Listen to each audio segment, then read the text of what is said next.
Ma meilleure amie Yasmine est la fille la plus populaire de l'école. Vous savez le genre. Jolie, riche famille, le genre de fille qui a tout. Je suppose que certains diraient que c'est une enfant gâtée. Je veux dire, elle est assez méchante avec les gens.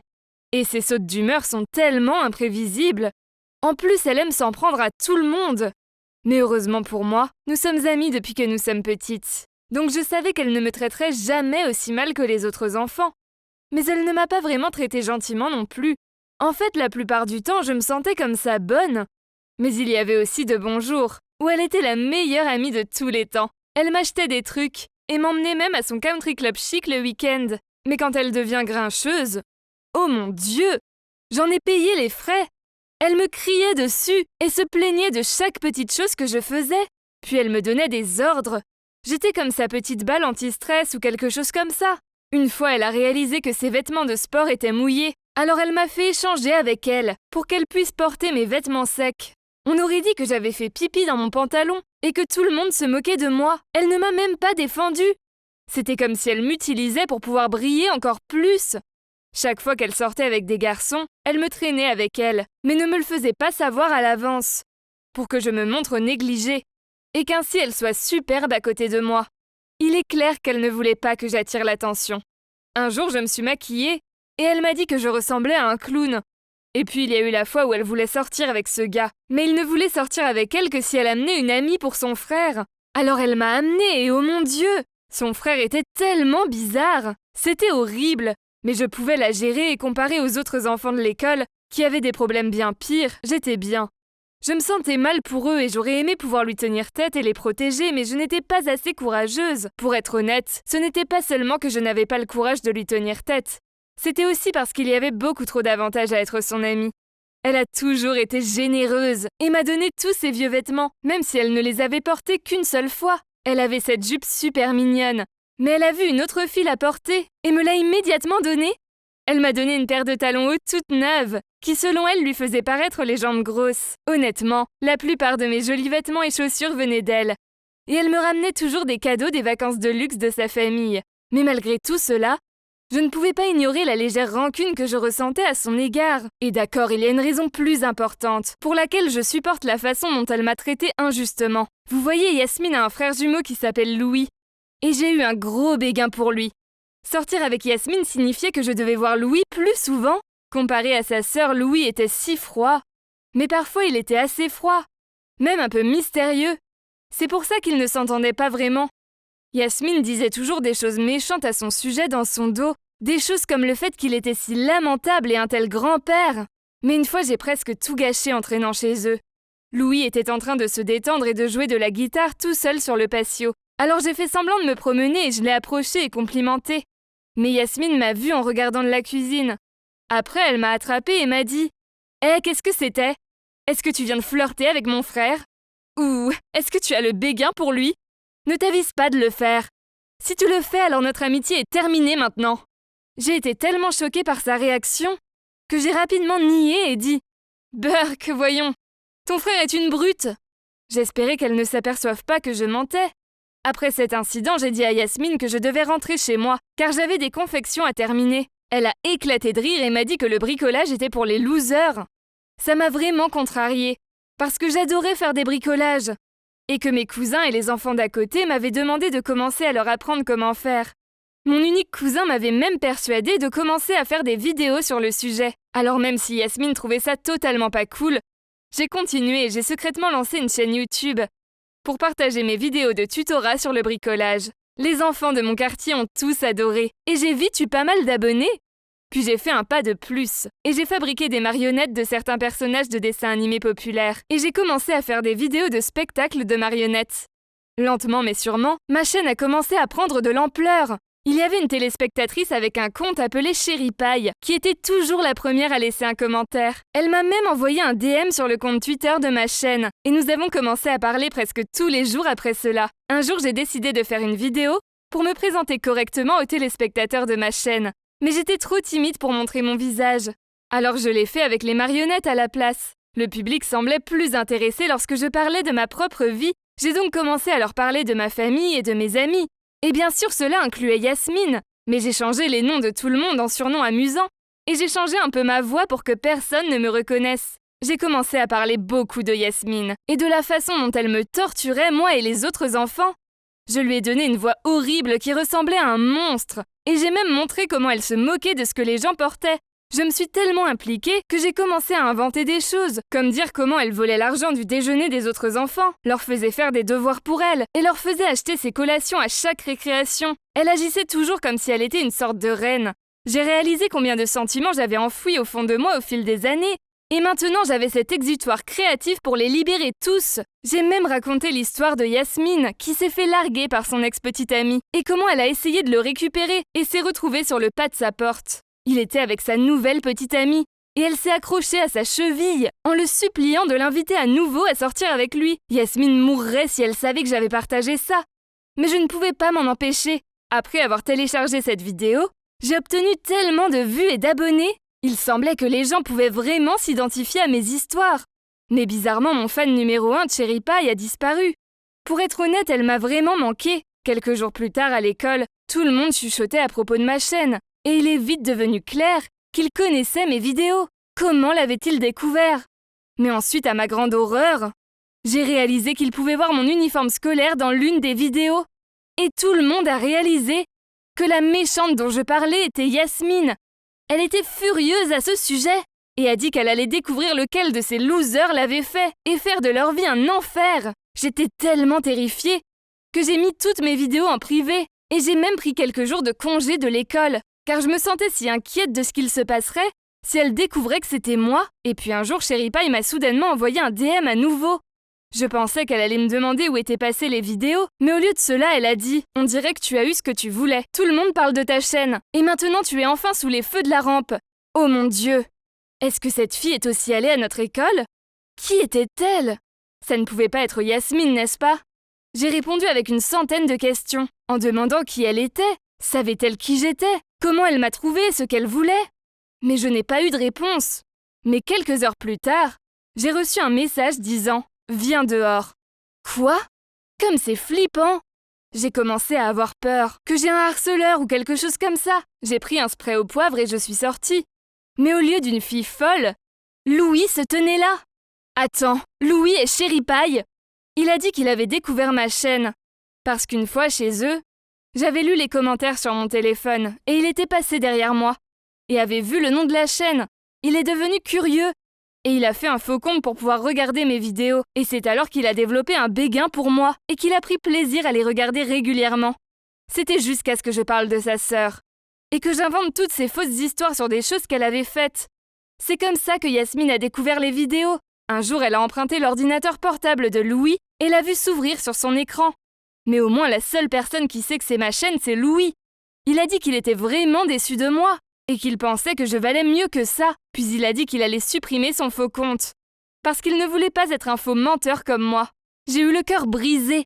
Comment ai-je pu être une personne aussi terrible? Je ne sais pas quoi faire. Dois-je avouer à Yasmine que c'était moi?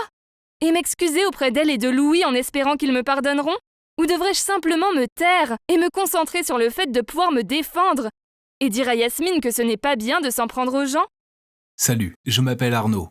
Je suis en première année de licence et on peut dire que je suis un geek. Enfin, je suis fasciné par les ordinateurs et la technologie, et je fais des études d'informatique. Je suis un mec normal qui préférerait passer son temps libre sur son ordi que de faire la fête. Je me fiche un peu de mon physique. Pour moi, les vêtements ne sont que des vêtements. Alors un t-shirt ample et un jean me conviennent. Je ne suis pas non plus doué pour les relations. Je me renferme et je finis par dire des bêtises. J'imagine que c'est pour ça que je préfère rester dans ma bulle d'informatique. Enfin, c'était jusqu'à ce que je rencontre Camille. Je n'ai jamais eu de petite copine avant, et vu ma maladresse, ce n'était pas étonnant. La première fois que j'ai vu Camille, ça ne s'est pas bien passé. J'étais en retard pour mon travail de groupe à la bibliothèque, alors je courais dans les escaliers et je lui ai rentré dedans alors qu'elle lisait un livre en descendant. Je l'ai regardée, horrifiée, tombant dans les escaliers. Elle s'est fracturée la cheville. Je me sentais tellement coupable et je m'en voulais. Après ça, j'ai essayé d'être le mec sympa qui l'aide. Je lui ai proposé de porter son sac en cours, mais elle a soufflé. « Est-ce que tu pourrais ne pas t'approcher de moi? Je n'ai pas besoin de ton aide, d'accord ?» Puis elle m'a lancé un regard noir. Une autre fois, je l'ai croisée quand elle était assise dans l'herbe, plongée dans sa lecture de Twilight. Alors je lui ai offert un exemplaire signé du 2e livre de la saga. Elle a levé le nez vers moi et m'a dit que ce livre était tellement dépassé. Puis elle est partie. J'imagine qu'elle m'en voulait toujours pour l'accident. Mais la fois suivante où je l'ai vue, elle était en train de lire le livre que je lui avais donné. Elle a ricané en me disant « Ok, c'est en fait un cadeau très sympa, merci ». Après ça, on a commencé à se parler davantage, et je l'aidais même avec ses révisions. Je n'ai jamais rencontré une fille comme Camille. Elle était si délicate, féminine et jolie. Mais tout comme mon truc c'était l'informatique, elle c'était la lecture. Elle adorait lire, et elle avait toujours la tête plongée dans un livre. J'admirais ça chez elle, une fille qui lit autant qu'elle devait avoir une belle âme. Je suis tombé amoureux d'elle, mais vu comme je suis maladroit, je ne pensais pas avoir une chance. Puis une fois, après l'avoir aidée à réviser, elle s'est penchée pour m'embrasser. Croyez-moi, personne n'a jamais été aussi choqué. Peu après ça, on est devenu officiellement un couple, et au début, tout se passait bien. Mais Camille s'est mise à devenir de plus en plus accro à la lecture. Elle adorait les romances, des classiques comme Orgueil et Préjugés, aux histoires plus modernes comme Nos étoiles contraires. Elle les adorait tous. Il y avait des jours où elle était tellement prise dans ces mondes imaginaires qu'elle lisait du soir jusqu'au matin, et elle manquait même la fac car ensuite elle était trop fatiguée pour y aller. On allait beaucoup à la bibliothèque pour réviser ensemble. Enfin, moi je révisais pendant qu'elle rêvassait en regardant par la fenêtre, perdue dans le monde imaginaire qui occupait ses pensées à ce moment-là. Et quand je l'appelais, elle ne répondait pas. Dès qu'elle avait fini un livre, elle était déprimée, comme si elle ne pouvait plus faire face à la réalité. Quand elle a fini N'oublie jamais, elle se plaignait que je n'étais pas aussi beau et attrayant que Noah. J'ai tenté de l'ignorer, mais ensuite, elle a fini la lecture du 2e livre de la saga À tous les garçons que j'ai aimés, et m'a crié que Peter prend non seulement soin de sa copine, mais qu'en plus il fait du sport et a des abdos. Elle m'a dit que je devrais me mettre au sport et arrêter de manger tant de chocolat. Bon, sa remarque était blessante. J'étais nul en sport et j'étais gêné par mon allure de gringalet. Alors, je me suis mise à aller à la salle de sport pour lui faire plaisir. Elle semblait s'en réjouir et a dit qu'elle était fière d'avoir un copain qui était à la fois sportif et bon étudiant, comme les mecs géniaux des romances. Mais honnêtement, je n'aimais pas vraiment faire du sport. Mon ami était dans l'équipe de basket, alors je lui ai dit que je voudrais participer. Oui, je détestais ça, mais Camille trouvait que c'était impressionnant. Pendant mon premier match, elle se tenait au bord du terrain et criait « Bébé, je t'aime, allez, je sais que tu peux le faire, chérie !» Ah mon Dieu, quel embarras! Je savais qu'elle était très fière de me voir jouer au basket, alors ça me donnait de l'énergie et j'avais hâte de marquer. J'étais si anxieux que j'ai par erreur marqué dans le camp adverse. Soudainement, elle a crié de déception. « Oh non, Edward ne m'aurait jamais mise dans l'embarras comme ça !» C'est là que mes coéquipiers se sont tournés vers moi et ont rigolé de mon cœur, ce qui m'a vraiment gêné. J'ai lancé le ballon sur le terrain et je suis allé vers elle en demandant avec colère « C'est qui, Edward ?» Puis je suis parti en furie en la laissant là, interloquée. J'en avais marre d'être toujours comparé à un mec génial de son monde imaginaire et aussi de faire du sport. Je n'en pouvais plus. Plus je faisais du sport, plus je réalisais à quel point je détestais ça. Les algorithmes informatiques me manquaient. Non, je n'étais pas sportif. J'étais un geek excité à l'idée de passer la nuit à coder. Ce week-end-là, elle voulait sûrement se racheter. Alors elle m'a demandé d'aller au cinéma avec elle pour voir une comédie romantique. J'étais un peu calmé, alors j'ai accepté. Je suis allé chez elle pour la chercher et mon téléphone a sonné. C'était Camille qui me disait qu'elle avait lu toute la journée et qu'elle était maintenant trop fatiguée pour sortir. En plus, elle était à un point clé du livre et c'était trop difficile de s'arrêter là. J'étais furieux et je suis parti chez moi en furie. Je trouvais que Camille préférait ses mecs imaginaires à moi, son vrai petit ami. Le lendemain matin, j'étais toujours en colère. Quand j'ai expliqué à Camille ce que je ressentais, elle s'est mise à pleurer puis m'a dit que c'était de ma faute de ne pas m'être occupé d'elle hier soir parce qu'elle avait dit qu'elle était fatiguée. Elle voulait un Apollon pour lui apporter à manger, la dorloter et s'occuper d'elle. Je ne revenais pas de ce qu'elle disait. Ce n'est pas parce que je n'étais pas aussi merveilleux qu'un personnage de fiction que je ne prenais pas soin d'elle. Comment osait-elle dire le contraire ? Je sais que c'est dingue, mais le problème c'est que j'aime vraiment Camille. Alors je me suis dit que si elle voulait le mec parfait, je pouvais le devenir, non ? Ce soir-là, après une longue journée de révision, j'allais prendre un bain quand Camille m'a écrit « Chérie, j'ai envie de spaghettis mais il pleut dehors. » Alors, même si j'étais fatigué, j'ai couru lui en acheter et lui ai amené. Vous auriez dû voir son visage, elle était super contente. La voir heureuse me faisait fondre. Tout était bien, sauf que j'ai fini par être malade. Bleu. Le lendemain, Camille est venue chez moi pour s'occuper de moi. Elle m'a fait de la soupe et m'a aidé à la boire. J'ai fini par m'endormir et quand je me suis réveillé, elle était partie. Ça ne m'inquiétait pas trop sur le moment, mais 3 jours plus tard, elle n'avait toujours pas répondu à mes appels et mes messages. Au final, elle a décroché et m'a dit que c'était parce qu'elle était en colère. Il se trouve qu'elle se prenait pour le personnage principal de la romance qu'elle était en train de lire. Dans cette histoire, quand le mec génial tombe malade et que sa chérie vient le voir pour lui donner à manger, il l'embrasse. Alors, elle s'attendait à ce que je fasse pareil, sauf que je me suis endormi. Je ne savais pas s'il fallait rire ou pleurer. C'était dingue.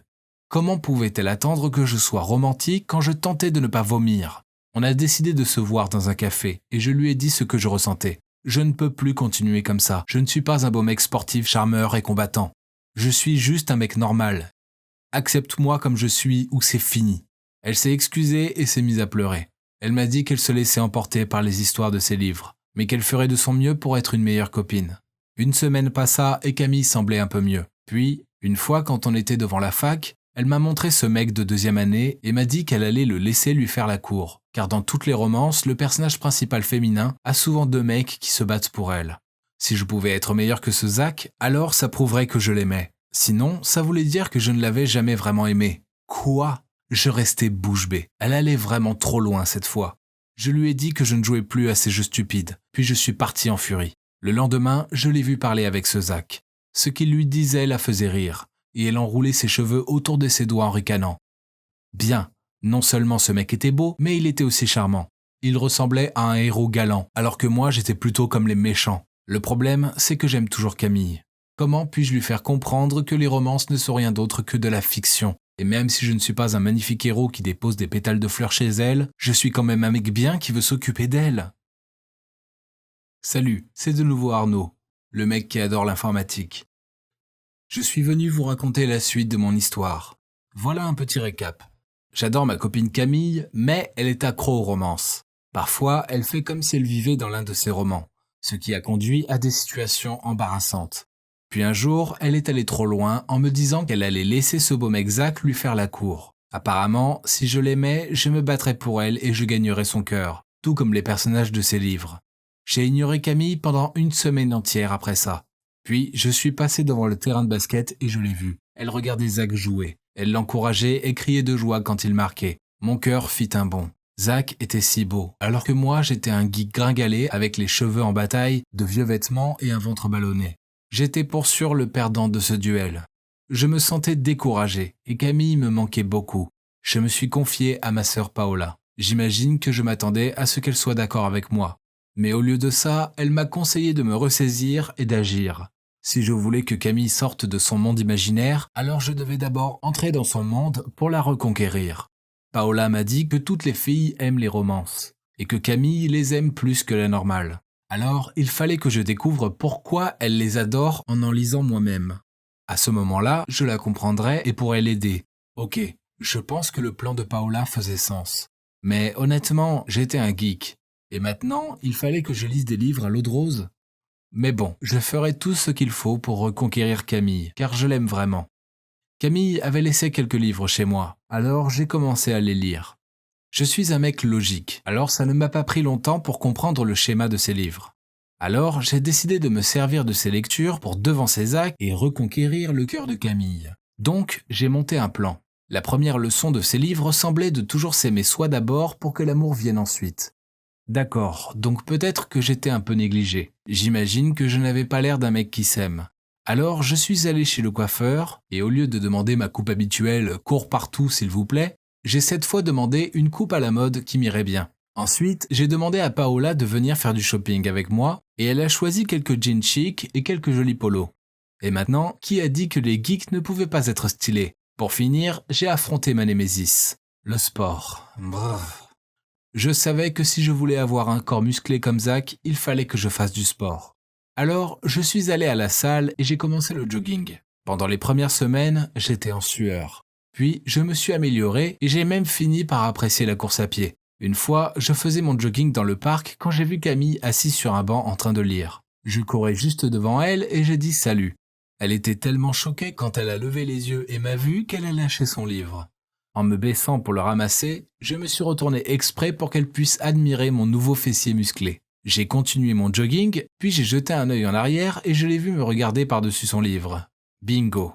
Et la deuxième leçon que j'ai apprise en lisant les romans à l'eau de rose, l'héroïne aime un mec avec qui elle a une connexion indéniable.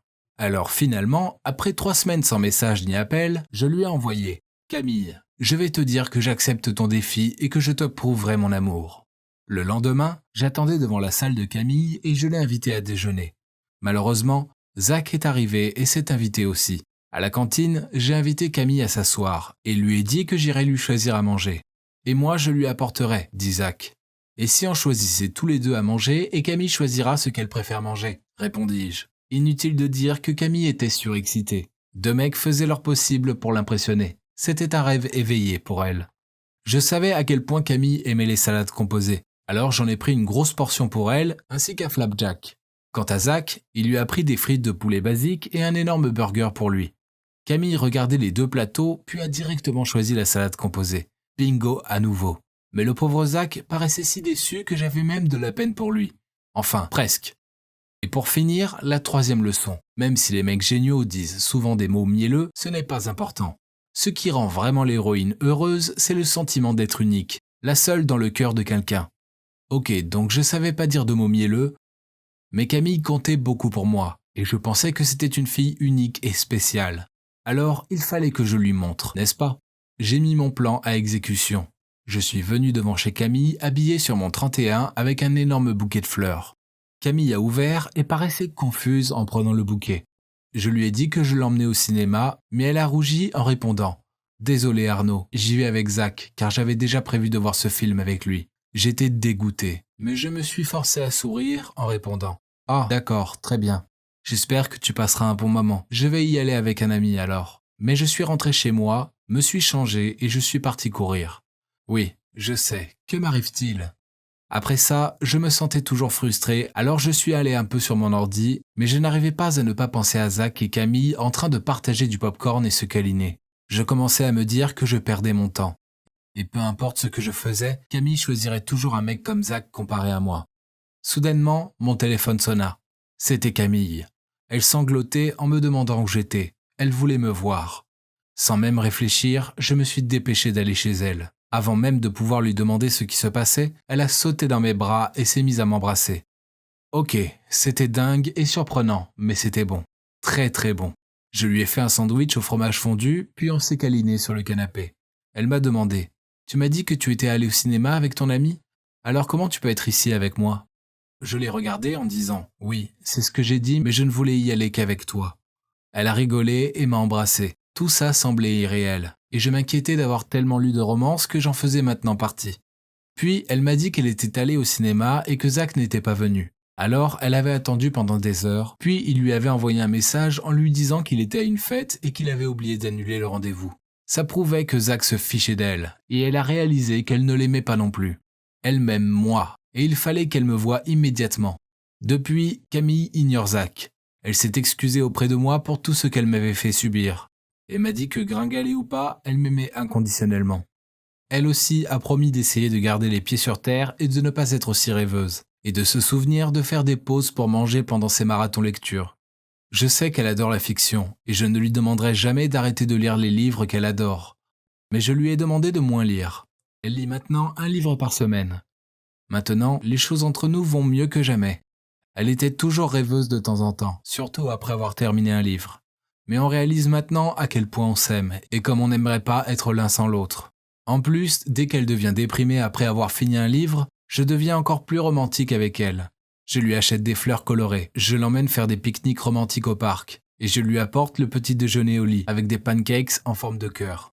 On se réserve aussi une soirée par mois pour une soirée fiction où on fait tous les deux semblant d'être des personnages d'une romance. On s'amuse bien en fait et Camille adore ça. Je suis peut-être un geek et Camille une dévoreuse de livres, mais ça ne veut pas dire que ça ne fonctionne pas entre nous. Le prince charmant ne doit pas galoper sur son cheval blanc avec une chevelure parfaite, non. Au lieu de ça, il peut être un simple geek sympa. Je m'appelle Faith, j'ai 16 ans, et ça a toujours été juste moi et ma mère. Je sais pas grand-chose sur mon père, en fait, je l'ai jamais rencontré. Tout ce que je sais, c'est que ma mère l'aimait vraiment. Quand elle lui a dit qu'elle était enceinte de moi, il a avoué qu'il était marié, puis il nous a abandonnés tous les deux. Maman a déménagé en banlieue et m'a élevée seule. J'adore danser, mais ma mère ne pouvait pas me payer des cours de danse. Alors, je me suis formée en regardant des vidéos en ligne. Maman adorait me regarder danser. Voir son regard si fier m'a rendue fière moi aussi. Puis, quelque chose de terrible est arrivé. Quand je suis arrivée au lycée, ma mère a eu un accident de voiture et elle est décédée. Alors, je suis allée vivre avec la sœur de ma mère, tante Carla. Puis, j'ai commencé ma nouvelle école. Tout était nouveau et étrange. En classe, mon professeur m'a dit de m'asseoir à côté de cette jolie fille appelée Anna. Je lui ai souri, mais elle s'est contentée de rire et de se moquer de mon sac à dos. Pendant le reste de la journée, Anna m'a fait des commentaires sarcastiques Et tous ses amis m'ont regardée et ont ri. Je me suis sentie si seule. C'était horrible. Ce soir-là, j'ai essayé de me libérer de ma frustration par la danse. Ma tante est entrée et m'a vue tourner dans le salon. Elle semblait impressionnée et m'a dit qu'elle m'inscrirait au centre de danse de la ville. J'étais tellement contente, car cela signifiait que j'allais enfin avoir des leçons professionnelles.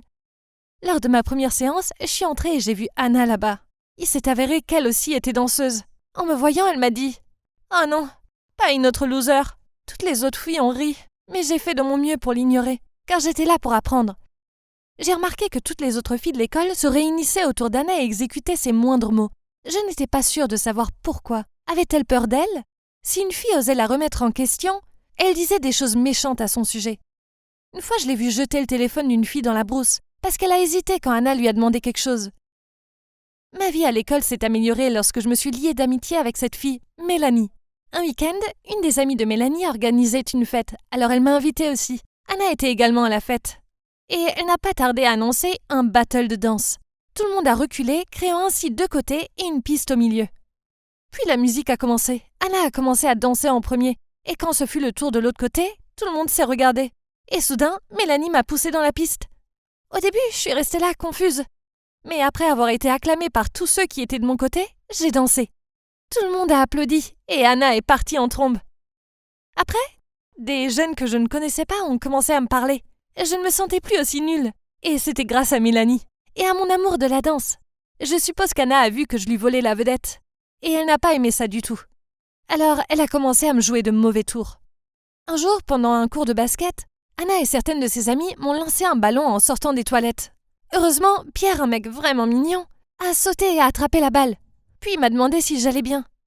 J'ai regardé Anna, elle était tellement en colère. Je me suis dit qu'elle avait probablement le béguin pour Pierre, comme la plupart des filles. Une fois l'école terminée, je suis allée sur le parking et j'ai trouvé mes 2 pneus de vélo crevés. J'ai commencé à paniquer, car je ne savais pas quoi faire. Puis Anna et ses amis sont passés devant. Elle avait le plus grand sourire. C'est alors que Pierre est venu à la rescousse. Il m'a ramené chez moi sur sa moto et a même proposé de venir me chercher le lendemain. Après ça, Pierre et moi avons commencé à traîner ensemble. Le problème, c'est que plus je passais de temps avec lui, plus Anna devenait mauvaise. Elle a collé un chewing-gum sur ma chaise, ce qui a abîmé ma jupe, et m'a obligée à me promener avec mon pull noué autour de la taille toute la journée, alors qu'il faisait sacrément froid. Elle a caché mon sac à dos pour que je n'ai pas de livres ni rien en classe. Elle riait et me montrait du doigt chaque fois que je la croisais. Je suis restée calme et je n'ai montré aucune colère envers elle. Je ne me souciais pas d'Anna. C'était juste une fille méchante et jalouse. Pierre et moi avons commencé à sortir ensemble, puis c'est devenu une affaire officielle. Pour la première fois depuis longtemps, j'étais vraiment heureuse. Puis, l'événement le plus attendu de l'année est finalement arrivé. Un concours de talent avait lieu pour les jeunes de la région, et mon école organisait des auditions pour trouver les meilleurs numéros pour les représenter. Avec les encouragements de Pierre et de Mélanie, j'ai trouvé la confiance nécessaire pour m'inscrire. Et bien sûr, Anna s'est aussi inscrite. Je m'étais bien entraînée pour les auditions, mais un incident indésirable s'est produit. Vous savez quoi? Quelqu'un avait volé mes chaussures de danse juste avant mon tour. Ce jour-là, alors que je m'échauffais dans la loge derrière la scène, Pierre a appelé pour dire qu'il était dehors avec une boisson pour moi. « Tu es si gentil », j'ai dit à Pierre. Puis j'ai remarqué qu'Anna me souriait depuis la chaise d'à côté. Je l'ai ignorée et j'ai couru chercher ma boisson. Mais dès mon retour, je n'ai trouvé mes chaussures de danse nulle part. Paniquée, je les ai cherchées frénétiquement. Mais non, elles avaient disparu. Puis les juges ont appelé mon nom. Chaussure ou pas chaussure, ma performance devait avoir lieu. Alors, je suis allée là-bas, pieds nus, et j'ai commencé à danser. Quelques minutes plus tard, un des juges a arrêté la musique. J'ai cru qu'ils allaient me dire que je n'étais pas assez bonne. Mais non, ils ont plutôt demandé à Anna de me prêter des chaussures de danse. Inutile de dire qu'Anna avait l'air très agacée. Après la danse, j'ai rendu à Anna ses chaussures et lui ai dit « Merci ». Mais elle m'a grogné dessus, puis elle est partie en trombe. Je parie que c'est elle qui a volé mes chaussures. Bien que j'ai perdu mes chaussures de danse, j'ai obtenu la place pour le concours de talent. Inutile de dire qu'Anna était super furieuse. Pendant toute la semaine, elle n'a pas cessé de crier sur les gens. Je me sentais un peu mal pour ses amis proches. De toute façon, ce n'était pas mes affaires. Je n'ai pas eu le temps de penser à elle. J'avais besoin de préparer ma performance. Pendant les semaines suivantes, je me suis entraînée chaque fois que j'ai pu. Pierre m'a beaucoup soutenue et m'a aidée du mieux qu'il a pu. Finalement, le jour du concours est arrivé. Alors nous avons pris le bus pour y aller. Anna et son amie se sont assises dans la même rangée que nous. Elle a essayé de flirter avec Pierre, même s'il ne se souciait pas du tout d'elle. Et quand le bus a tourné au coin de la rue, Elle a même fait semblant de tomber sur les genoux de Pierre, puis a touché sa poitrine. C'est de l'effronterie. Quand nous sommes arrivés, il y avait tellement de monde avec des tas de jeunes d'autres écoles. J'ai commencé à trembler, et j'ai fait de mon mieux pour contrôler ma respiration. Il y a eu au total 15 performances sélectionnées pour la finale. Et tous les participants étaient très talentueux. Après la cérémonie de bienvenue et des présentations, les performances ont commencé. Nerveusement, j'étais la dernière concurrente. En entrant sur scène, j'ai salué le public et j'ai commencé. La performance se déroulait bien, vraiment bien. Puis soudain, obscurité. Tout le monde était bruyant et je suis restée là, immobile et déconcertée. Les gens disaient que quelqu'un avait dû faire quelque chose avec les lignes électriques et avait causé une coupure de courant. J'étais très confuse et je ne savais pas quoi faire. Puis soudainement, environ 3 minutes plus tard, les phares de 2 voitures ont brillé de chaque côté de la scène, m'éclairant. Puis j'ai vu que Pierre, Mélanie et certains de leurs amis étaient venus dans les voitures. Soudain, Pierre a couru vers la scène et a porté un mini haut-parleur de traction. Et la musique a repris. Tout le public était silencieux et retenait son souffle. La musique était plus calme, mais comme tout le monde me regardait maintenant en silence, j'ai continué ma danse.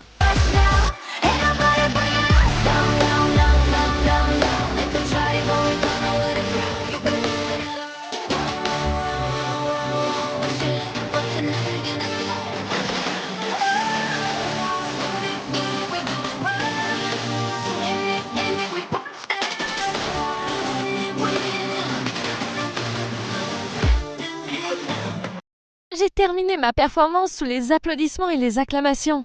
Et c'est alors que la lumière est revenue. Tout était simplement génial. J'ai été très touchée à ce moment-là.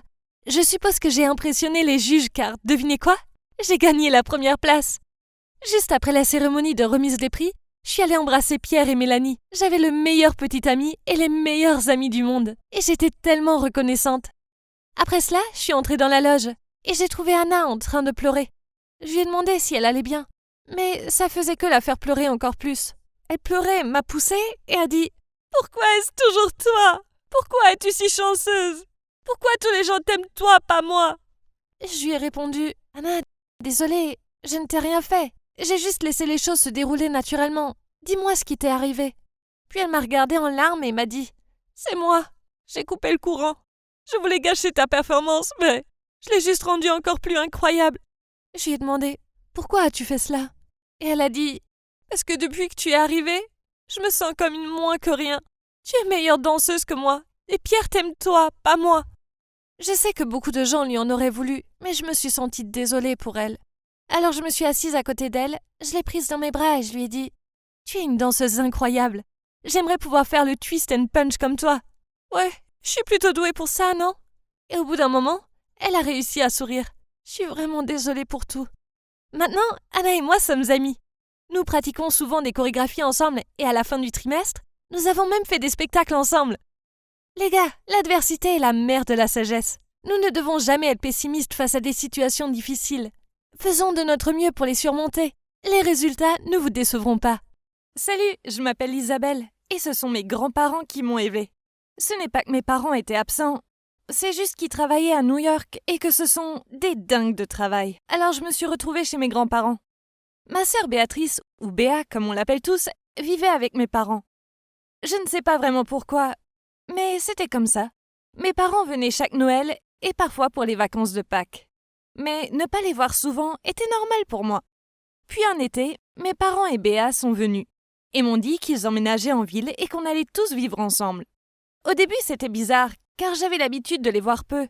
Mais ensuite, je me suis dit que ça allait être bien, non? Mais bon, vivre avec sa petite sœur était plus compliqué que ce que je pensais. C'est un peu pénible. En fait, Béa m'a même poussée, moi, une fille normale sans problème scolaire, à faire plein de trucs scandaleux, insensés. Béa est une gamine adorable, mais elle est plutôt timide et elle est parfois un peu collante. Sûrement parce qu'il lui faut du temps pour s'intégrer dans ce nouvel endroit. Donc elle me suit et me colle toute la journée. Mais je ne comprenais pas pourquoi elle copiait tout ce que je faisais. Je portais un jean déchiré, alors elle s'est acheté exactement le même. Je portais du gloss rose, alors elle aussi. J'ai eu un nouveau téléphone pour mon anniversaire et elle a supplié nos parents jusqu'à ce qu'ils cèdent et lui en offrent un aussi. Ça m'embêtait, car j'avais attendu des années pour avoir un téléphone portable et elle en obtenait un juste en insistant. Elle avait sa propre chambre, mais chaque soir elle venait dans la mienne et me demandait de lui raconter des anecdotes sur mes camarades pour qu'elle apprenne à se faire des amis plus vite. On parlait des cours, des garçons, des amis, vous voyez, des trucs de filles. Puis elle s'endormait dans ma chambre. Elle était là quasiment toutes les nuits. Donc nos parents ont fini par nous acheter un lit superposé. Mais ensuite elle est allée se vanter de tout ce que je lui avais dit auprès de ses camarades, pour qu'ils pensent qu'elle est cool, car elle traîne avec les grands et connaît les anecdotes sur eux. Une fois, elle a dévoilé le secret que ma meilleure amie Léa avait un coup de cœur pour Paul. Et elle a dit à ses amis que je serais sûrement la reine du bal au prochain bal. Quoi ? Je ne pensais même pas participer. Jamais. Je me fiche d'avoir ce genre d'attention. Et apparemment, la rumeur s'est répandue. Léa est venue furieuse vers moi et me criait dessus et tout, en disant qu'elle ne voulait plus jamais être mon amie. J'ai essayé de lui expliquer, mais elle ne m'écoutait pas. Et pour le reste de la journée, chaque fois que je passais dans le couloir, les filles populaires rigolaient et disaient des choses comme « Tu te prends pour qui, sérieusement ? Comme si tu pouvais être reine du bal !» Je détestais ça. Je voulais juste avoir une scolarité normale et tranquille. Je n'aimais pas être au centre de l'attention et je ne voulais certainement pas être reine du bal. Ça me rendait dingue. Alors plus tard dans l'après-midi, je suis allée en furie dans la classe de Béa pendant la récré. Je l'ai prise à part et lui ai dit d'arrêter de me ruiner la vie avec ses ragots. Je n'avais pas le temps de lui dire ce qui s'était passé exactement parce que je devais retourner en cours. Mais je me suis assurée qu'elle comprenne et lui ai lancé un regard noir avant de partir. Elle avait l'air assez effrayée. Je suis retournée en classe d'un pas lourd, mais ma colère n'a pas duré longtemps. Car le prof de littérature anglaise m'a mise en groupe pour un projet avec 2 de mes amis et Alain, le mec le plus mignon. C'était l'excuse parfaite de me servir du projet de groupe pour programmer un rendez-vous chez moi. C'était planifié. Il fallait juste que je rentre à la maison, que je mette ma tenue la plus jolie avant d'attendre leur arrivée. J'étais si anxieuse que je me préoccupais même plus de la querelle avec ma sœur. Je lui ai dit avec enthousiasme qu'Alain venait. Et elle m'a aidée à ranger ma chambre et à me faire des tresses. Ils sont arrivés et les révisions n'ont pas duré longtemps. Très vite, on s'est mis à regarder des films et à jouer. Puis Béa a suggéré qu'on joue à 7 minutes au paradis. C'est vraiment gamin, mais les autres paraissaient enthousiastes. En plus, je me suis dit que ça jouerait en ma faveur pour Alain. On a fait tourner la bouteille et quand ce fut le tour d'Alain, Béa a demandé de la faire tourner pour lui. Puis elle m'a fait un clin d'œil et à Alain aussi. Puis je fus horrifiée quand j'ai vu que la bouteille la désignait elle. C'était quoi ça ? Est-ce qu'elle va me voler mon coup de cœur maintenant ? Cette petite peste ! Elle est allée avec Alain dans le placard et après 7 minutes atroces, ils sont sortis en souriant. J'étais énervée, mais j'ai gardé mon calme jusqu'à ce qu'ils partent. Puis j'ai crié sur Béa en lui disant que c'était une ignoble fouineuse et qu'elle ne devait plus m'approcher. Ça s'est tellement envenimé que ma mère a dû venir pour m'arrêter. J'ai claqué la porte de ma chambre et j'ai mis ma commode devant pour que Béa ne puisse pas entrer. Le lendemain, elle a tenté de s'excuser, mais je l'ai ignorée. Elle a même laissé une barre chocolatée sur mon oreiller, mais je l'ai mise à la poubelle. Pour empirer les choses, Alain est venu me voir au lycée et a dit qu'il s'était bien amusé chez moi et que Béa était sympa. Quoi ? Donc ils avaient fait quoi au juste dans le placard ?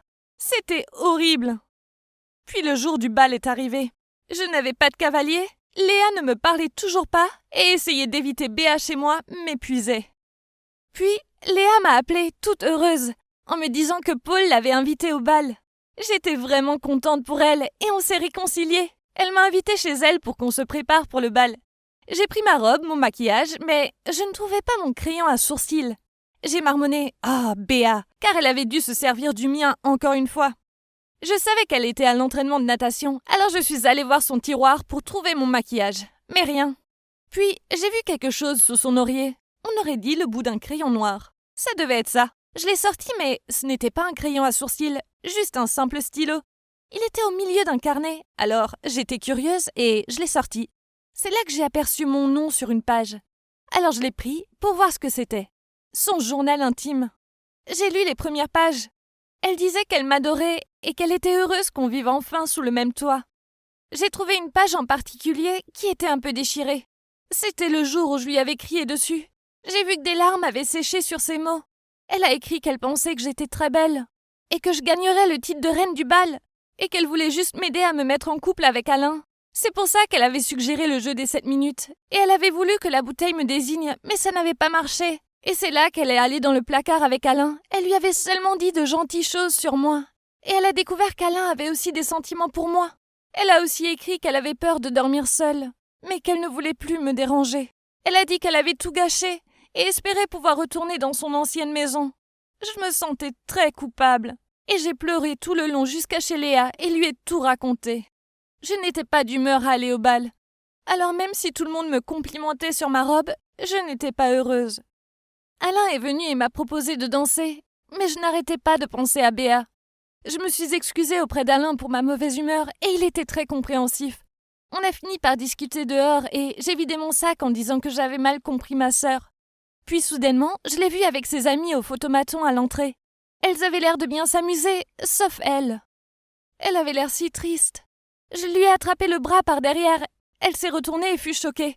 Puis elle s'est retirée pour s'en aller, mais je l'ai retenue en lui disant que j'étais désolée. Je l'ai enlacée et on a toutes les deux pleuré en n'arrêtant pas de se dire qu'on était désolés. Puis soudainement, j'ai entendu mon nom appelé au micro à l'intérieur de la salle. Puis elle a dit « Vas-y, vas-y, ils doivent te remettre la couronne du bal maintenant !» Je te l'avais dit. Il se trouve que je n'étais pas reine du bal, mais j'ai tout de même été nominée. J'imagine que c'est déjà bien. J'avais tort d'être en colère contre Béa. Elle n'a jamais voulu me faire de mal. Je le sais à présent. Plus tard ce soir-là, Léa et Paul sont venus remercier Béa, car c'était clairement grâce à elle qu'ils étaient maintenant ensemble. Puis Léa a fait un clin d'œil à Alain, qui était à côté de moi, et a dit « Tu devrais aussi remercier Béa, car on dirait bien que nous avons un deuxième couple ici. » Quelle gêne! Alors on a tous les deux haussé les épaules en faisant mine de ne pas comprendre de quoi elle parlait. On a passé le reste de la soirée à danser et à s'amuser. C'était bon d'avoir à nouveau ma meilleure amie et ma petite sœur dans ma vie. Je réalise maintenant qu'avoir Béa avec moi tout le temps n'est pas si mal que ça. Oui, elle est parfois pénible, mais tout ce qu'elle voulait c'était être avec sa grande sœur. Et j'imagine que je dois avouer que j'aime bien être avec ma petite sœur aussi. Salut, je m'appelle Maxime, et je vais vous parler d'amour. En fait, l'amour, c'est naze. Du moins, c'est ce que je me suis dit quand mon ex, Diane, qui m'a trompé, m'a brisé le cœur. Aïe. Diana est plus âgée que moi de 16 mois et 15 jours. C'est pas que je compte ou autre. Je l'ai rencontrée dans un parc un matin. Le talon de sa chaussure s'était cassé. Et toujours attiré par les demoiselles en détresse, j'ai couru dans le magasin le plus proche et lui ai acheté une paire de tongs de rechange. Elle a proposé de m'inviter à déjeuner pour me remercier. Puis, on s'est bien entendu. Et voilà comment on a commencé à sortir ensemble. Très vite, on est tombé fou amoureux malgré la différence d'âge. Mais ensuite, elle devait partir à la fac. On aurait juste à être séparés pendant 1 an, car elle m'avait fait promettre de candidater dans la même fac qu'elle pour qu'on puisse être ensemble. L'avenir semblait radieux. J'avais hâte d'être diplômé et de commencer ma nouvelle vie avec elle dans une nouvelle ville. C'était notre 10e mois ensemble. Alors je voulais être romantique en allant chez elle avec un bouquet de fleurs surprise. Mais c'est là que je l'ai surprise au lit avec un mec de la fac. Quelle déception! Je pensais que mon cœur s'était littéralement brisé. J'étais tellement en colère que j'ai jeté le bouquet par terre en m'assurant de le piétiner avant de partir. Donc j'ai pris le train pour rentrer chez moi et je suis devenu ce mec odieux qui déteste l'amour. Pire encore, c'était bientôt la Saint-Valentin et il y avait des couples amoureux partout. Quelle vision répugnante! Si je ne pouvais pas passer une bonne Saint-Valentin, alors les autres non plus. Alors j'ai décidé de faire des blagues. Mes amis étaient du genre à gagner l'argent. Alors évidemment, ils voulaient en gagner en cette journée de l'amour. Si votre cœur est encore intact, alors vous n'avez pas idée à quel point c'est douloureux d'avoir le cœur brisé et de se trouver au milieu de chocolat, de fleurs et d'ours en peluche duveteux tenant un cœur. Mais j'avais déjà accepté de les aider car je me suis dit que je pourrais dépenser cet argent pour faire un cadeau à Diane. Mais de toute évidence, c'était inutile maintenant. Je ne suis pas le genre de mec à laisser tomber mes amis. Donc, c'est comme ça que je me suis retrouvé au parc avec un chariot rempli d'objets à l'eau de rose. Burk. Il y avait des couples amoureux partout. Je ne savais pas si je voulais vomir ou crier. Un couple s'est avancé vers moi, donc j'ai voulu rendre ça plus intéressant. « Bonjour monsieur, aimeriez-vous un beau bouquet de roses pour montrer à votre adorable mère à quel point vous l'aimez ?» Il m'a regardé perplexe et a maladroitement dit non, alors que sa copine me regardait avec colère quand il s'en allait. Elle n'arrêtait pas de taper le bras de son copain en demandant avec un ton de gamine insupportable. « Pourquoi tu ne lui as pas dit que je n'étais pas ta mère? J'ai l'air si vieille? Je n'y crois pas. Tu ne l'as même pas corrigé. » Puis le mec essayait tant bien que mal de la calmer. Grandiose. Après ça, je l'ai dit à chaque couple qui venait vers moi. Mais ensuite, un de mes amis a remarqué que je faisais fuir les clients avec mes blagues stupides, alors il m'a éjecté du projet. Très bien, J'en avais marre d'être confronté à des couples fous amoureux. Alors, le jour suivant, je n'avais rien de prévu. J'étais assis dans ma chambre et je regardais un film d'action sans aucune histoire d'amour et j'étais tranquille quand ma sœur est arrivée en furie dans ma chambre pour me dire que je devais garder la fille des voisins pour qu'elle puisse aller à un rencard de dernière minute avec son copain. Apparemment, nos parents ont décidé à la dernière minute de partir en ville. Donc, puisque ma sœur voit son copain en cachette, ils se sont dit que c'était le moment idéal pour se voir. Évidemment, je ne voulais pas faire de babysitting, mais elle m'a amené dans la chambre de la petite en disant « C'est pas comme si tu avais un rendez-vous amoureux ?» Puis elle est partie, cette petite peste. Contrairement à ma sœur, je n'allais pas abandonner cette petite. Alors je l'ai emmenée au centre commercial à contre-cœur pour lui offrir une glace. Après l'avoir mangée, elle a commencé à pleurnicher en me disant qu'elle voulait des bonbons. Pouh, les gosses sont épuisants. En regardant tous les couples amoureux autour de nous, j'ai eu une idée de génie. Je lui ai dit que je lui achèterais tous les bonbons qu'elle voulait si elle allait vers ce couple, enlaçait le mec en disant « Papa, rentrons à la maison, maman me manque ». Il se trouve que c'est un petit diablotin et elle l'a fait sans hésiter. Voir leur visage choqué était magique. Après un moment à faire ça, je lui ai acheté des bonbons comme promis. Puis on s'est assis sur un banc à rigoler de nos exploits. On s'était bien amusé. Puis j'ai vu une fille qui m'avait repoussé au collège. Elle était avec un mec. J'ai vite dit à la petite de se cacher derrière le banc et lui ai fait un clin d'œil. « Regarde et prends-en de la graine ». Puis je suis allé vers eux, j'ai attrapé le poignet du mec et ai crié « Alors c'est à cause de cette fille qu'on a rompu ? Tu n'es qu'un porc sans cœur !» Puis je suis parti en courant en faisant semblant de pleurer. Je me suis caché derrière le banc avec la petite. On était morts de rire et on mangeait des bonbons en regardant le couple se disputer d'incompréhension. Après un moment, j'ai déposé la petite chez elle, puis je suis rentré chez moi. Par la fenêtre, j'ai vu que ma sœur et son copain étaient déjà rentrés de leur rencard et se disaient revoir dehors. Alors je les ai pris en photo discrètement. J'avais hâte de pouvoir lui faire du chantage et lui demander de me donner de l'argent pour garder le secret. J'attendais dans le salon, tout sourire, mais au bout de 10 minutes, elle n'était toujours pas rentrée. J'ai regardé par la fenêtre et je les ai vus s'embrasser. Pour la énième fois. Burk. Puis elle ne pensait visiblement pas à son frère au cœur brisé. Alors j'ai décidé de jouer les cupidons et d'exaucer leurs vœux. J'ai couru dehors avec un gros rouleau de scotch et je courais en cercle autour d'eux en scotchant leurs têtes ensemble quand ils s'embrassaient. Et bien voilà, le meilleur anti-stress. Je me sentais beaucoup plus léger à chaque tour. Ils criaient et essayaient de se dégager, mais ils étaient vraiment bien scotchés. Alors je les ai laissés se débrouiller et je suis parti.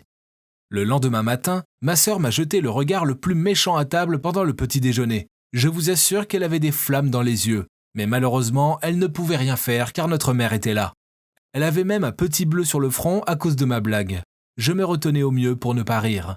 J'avais cette sensation à mi-chemin entre l'excitation et la satisfaction, et j'en avais oublié ma relation amoureuse désastreuse. C'était tellement drôle de gâcher les relations parfaites des gens. Et donc, j'ai continué à faire des blagues à des couples innocents. Puis, une fois, je suis allé vers un couple dans la rue et j'ai dit à la fille « Pourquoi tu es là ? Tu n'avais pas dit que tu faisais des heures sup ? Je ne peux plus te faire confiance, c'est ça ? Je t'attendrai à la maison pour que tu m'expliques. » Puis je suis parti en rigolant. Mais cette fois-ci, une main m'a agrippé l'épaule. Et quand je me suis retourné, le mec m'a donné un coup de poing et je me suis évanoui. Quel embarras! Je me suis réveillé sur le trottoir, étourdi et confus, une jeune fille penchée au-dessus de moi.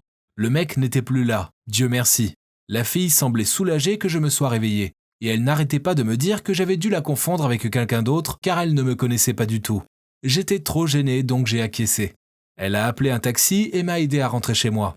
Sur la route, elle s'est excusée du comportement impulsif de son copain et m'a dit qu'ils étaient déjà en train de se disputer.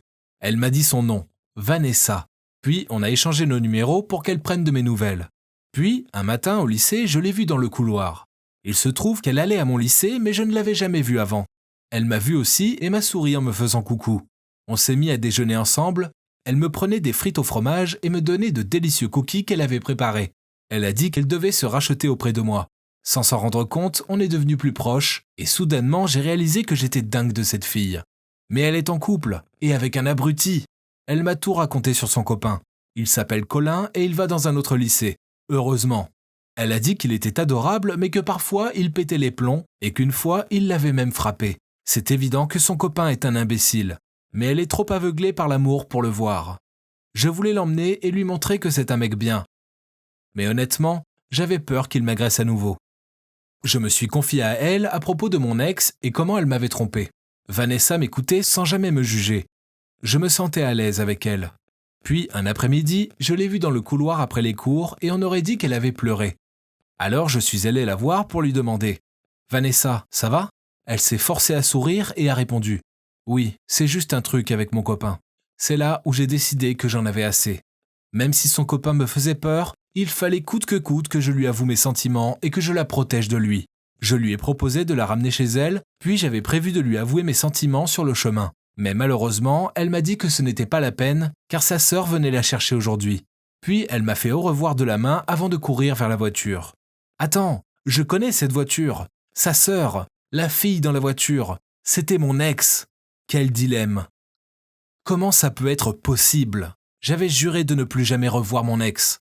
Je ne pouvais pas supporter l'idée de respirer le même air qu'elle. Mais maintenant, j'avais un coup de cœur pour sa sœur. Au secours ! Pire encore, j'ai dit à Vanessa à quel point je détestais mon ex. Comment pouvais-je lui dire que l'ex en question était sa sœur ? Ah, aidez-moi. C'est tellement dingue et je n'ai aucune idée de comment me sortir de cette situation.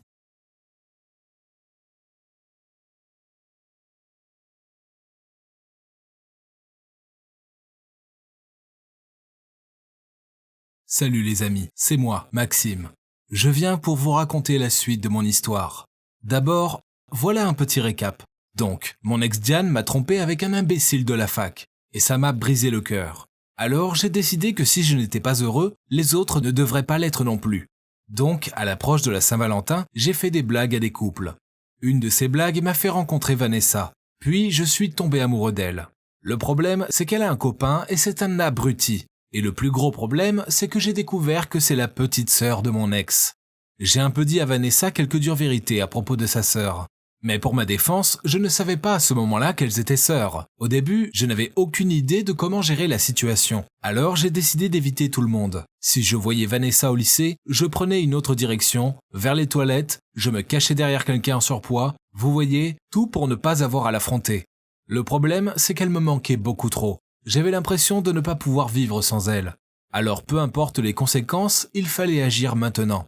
Alors je suis allé la voir au déjeuner et je lui ai dit que je l'évitais car je ne supportais pas de la voir mal à cause de son copain, qu'il ne la méritait pas et qu'il avait tort de la frapper, et qu'elle devait partir tant qu'il est encore temps.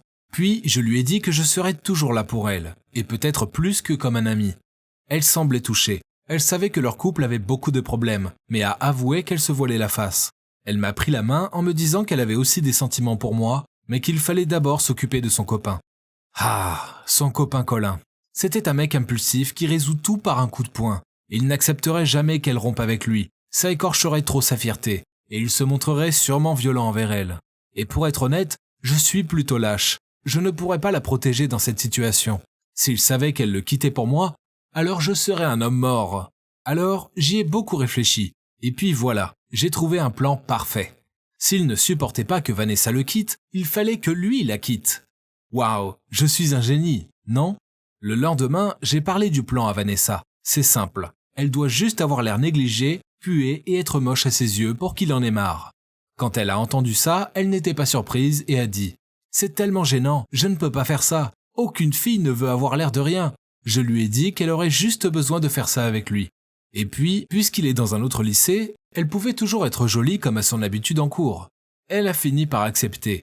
Et comme je l'avais imaginé, après quelques semaines à faire semblant d'être moche, Colin en a eu marre et a rompu. Vanessa est venue chez moi pour me dire la nouvelle avec enthousiasme. Elle était allée chez Colin sans maquillage, avec un t-shirt large taché, les cheveux décoiffés et sans se laver les dents. Puis quand il avait rompu avec elle, elle a fait semblant de pleurer. Haha, je n'arrive pas à croire que cette jolie fille était aussi bonne comédienne. Puis j'ai saisi l'occasion. Je lui ai demandé d'être ma petite amie et évidemment, elle a dit oui. Puis on s'est embrassés et c'était génial. Elle embrassait beaucoup mieux que sa sœur. Au début, on cachait notre relation. Elle était d'accord car elle ne voulait pas s'afficher avec moi devant Colin. Et moi, ça m'arrangeait car je ne voulais pas que Diane l'apprenne. Puis, après un mois ensemble, elle m'a dit cash. Je veux que tu rencontres ma sœur. Elle est à la fac et vit dans une autre ville. Mais en ce moment, elle est à la maison pour les vacances. Il faudrait que je te présente à elle en premier, puisqu'on ne sait pas quand elle va repartir.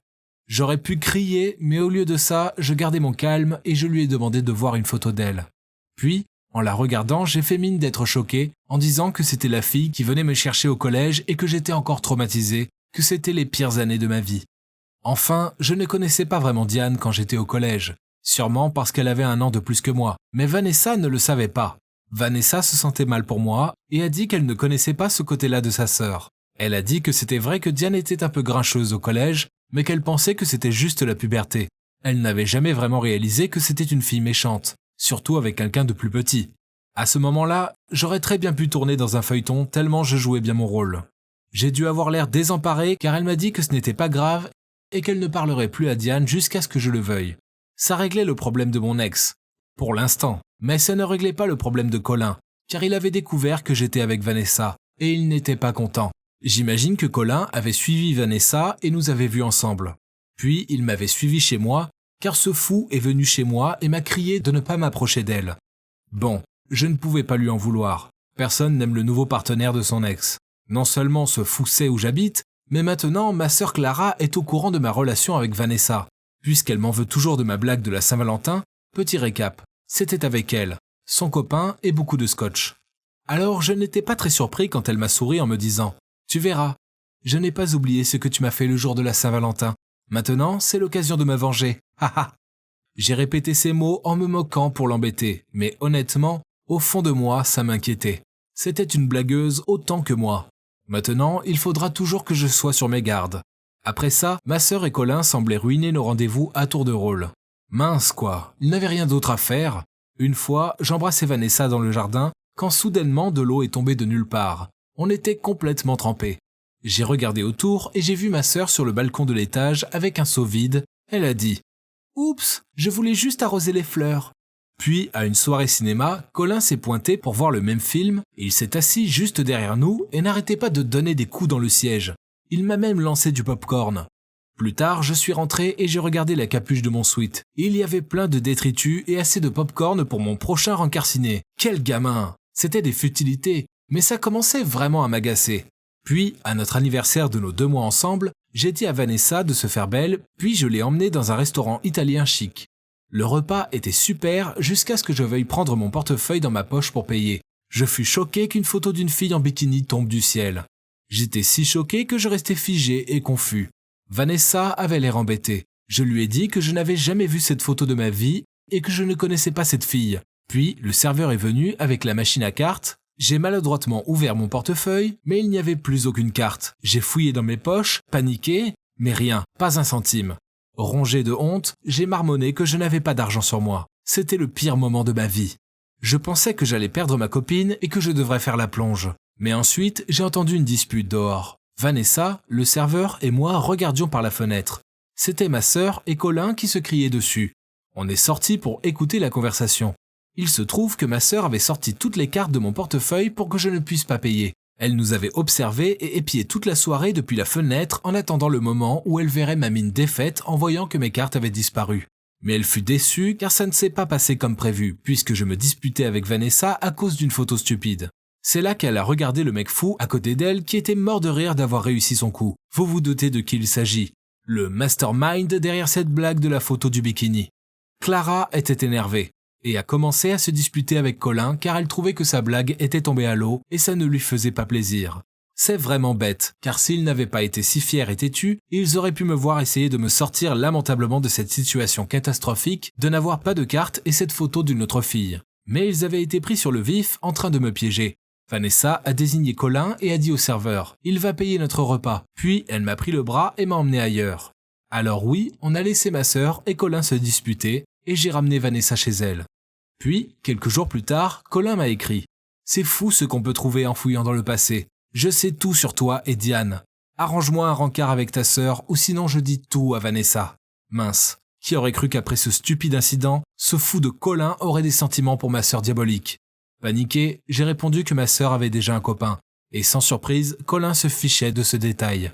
Il m'a dit un endroit et une heure et a dit que ma sœur ferait mieux d'y être, sinon il ne dirait pas seulement à Vanessa pour Diane, il me gâcherait aussi la vie à 100%. Oh my god, que dois-je faire maintenant?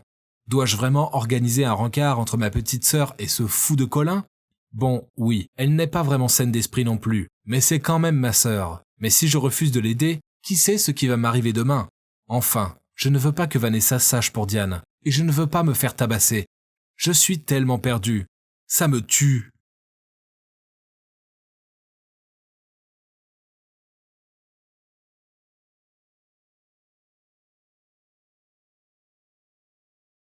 Salut les amis, c'est encore moi, Maxime. Je vais vous partager la fin de ma merveilleuse histoire. Et croyez-moi, ça en vaut la chandelle. Pour ceux d'entre vous qui sont perdus, dans la deuxième partie, j'ai décidé de passer à l'action avec Vanessa, même en sachant que c'est la petite sœur de mon horrible ex.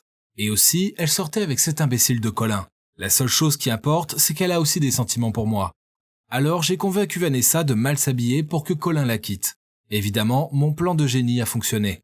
Puis, on a commencé à sortir ensemble officiellement. Mais je ne voulais pas que Vanessa découvre la vérité sur mon ancienne relation avec sa sœur. Alors, j'ai inventé une histoire ridicule en lui disant que je n'étais pas prêt à voir sa sœur adorée car c'était la méchante fille qui avait fait de ma vie un cauchemar quand j'étais au collège. Bref, Colin a su que Diane était mon ex et maintenant, il menace de tout dire. À moins que je lui organise un rendez-vous avec ma sœur Clara. Je sais, compliqué, non? Je vous jure que ma vie est un véritable feuilleton. Bref, courage petite sœur, car tu vas avoir rendez-vous avec ce mec louche de Colin samedi. Ok, donc le fait qu'elle ait déjà un copain complique un peu les choses. J'imagine que je n'avais qu'une solution. Il fallait que je la piège pour qu'elle aille au rendez-vous.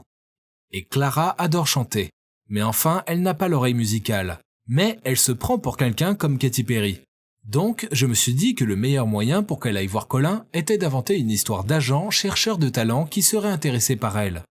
Je lui ai dit que j'avais un ami qui avait un ami qui connaissait un agent chercheur de talent, et que cet agent adorerait dîner samedi avec elle et parler de sa carrière. Au début, elle a levé les sourcils en disant « C'est ça, ouais ». Donc j'ai soupiré longuement avant de répondre. « C'est très difficile pour moi d'admettre que tu as du talent, mais tu en as. Donc que tu ailles voir l'agent ou pas, ça m'est égal », dis-je en haussant les épaules avant de partir. Je n'étais pas bien loin quand elle a crié « Ouais, d'accord, je vais y aller ». Bingo.